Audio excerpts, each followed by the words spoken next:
இந்த கால வேளையிலையும் நாம் கர்த்தருடைய வார்த்தைக்கு நேராக கடந்து செல்லப் போகிறோம்.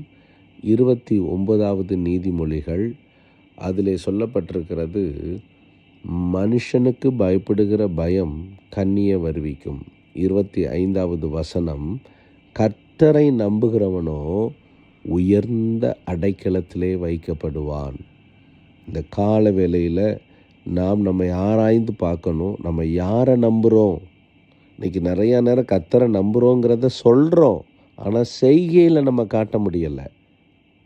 நிறைய நேரம் நம்ம பயப்படுறோம், பதட்டப்படுகிறோம், மனுஷனை நம்பி போய் அவங்கக்கிட்ட உட்காந்து அழுதுகிட்டு இருக்கிறோம், இல்லை ஏதாவது ஒரு முயற்சியை எடுத்து போய் சண்டை போட்டுக்கிட்டு இருக்கிறோம், இல்லை விடமாட்டேன்னு சொல்லி கோர்ட்டில் போய் நிற்கிறோம்.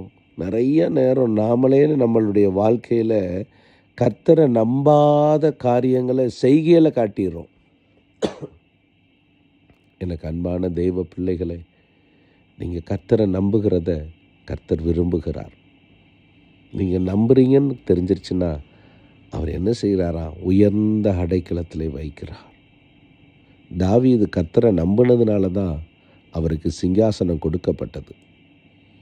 எப்பொழுதும் அவர் கர்த்தரை நம்பி பாடிக்கிட்டே இருப்பார். பாருங்கள், கோலியாத்துக்கு முன்னாடி போய் நிற்கிறாரு. எந்த நம்பிக்கையில் போய் நிற்கிறார்? கர்த்தரை நம்புகிறாரு.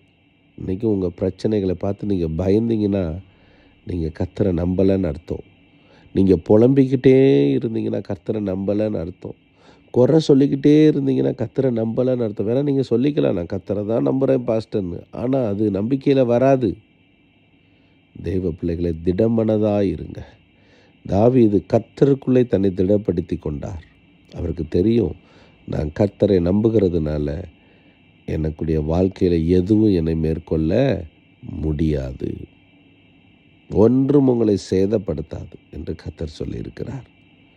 சத்துருக்களே எழும்பினா கூட நீங்கள் சந்தோஷமாக இருக்கணும். ஏன்னா சத்ருவை தோற்கடித்து உங்களுக்கு விடுதலையை தருகிற தேவன். நம்புங்க. இந்த கால வேளையிலிருந்து நிச்சயமாக இந்த காரியம் நடக்கும். நிச்சயமாக எனக்கு ஒரு முடிவு உண்டு. நிச்சயமாக என் வாழ்க்கையில் கர்த்தருடைய நடத்துதல் இருக்கிறது. என்னை அழைத்தவர் அவர் தான். நீங்கள் கர்த்தரை நம்புகிறத அநேக போராட்டங்கள் வரும்போது செயல்படுத்தி காட்டுங்க. யாரோ ஒருத்தங்க வேகமாக வராங்க, வந்து நம்மளை பயமுறுத்துகிற மாதிரி ஒரு செய்தி சொல்கிறாங்க. நம்ம திருப்பி அவங்ககிட்ட சொல்லணும், என்ன தான் இருந்தாலும் பரவாயில்ல, கர்த்தரை நம்பி இருக்கிறேன் நான், அவர் எனக்கு நன்மை செய்வார். தெய்வ பிள்ளைகளே, உங்களுடைய வாழ்க்கையில் நீங்கள் எதை நம்பிக்கொண்டிருக்கிறீர்கள்? நம்மகிட்ட இருக்கிற பணம், சொத்து, நம்ம படித்த படிப்பு எல்லாமே மாயை. அது ஒன்றத்துக்கும் உதவாது. இன்னைக்கு கொஞ்ச நாளில் உங்களுக்கு தெரியும். கொஞ்ச நாளைக்கு முன்னாடி கொரோனா வந்திருந்தப்போ நமக்கு எதுவுமே உதவலை. அதே போல் தேசம் ஏதாவது குழப்பத்துக்குள்ளேயும் குறைவுகளுக்குள்ளேயும் போகும்போது தான் நம்ம இதுவரைக்கும் பிரயாசப்பட்டதெல்லாம் வீண் தெரியும்.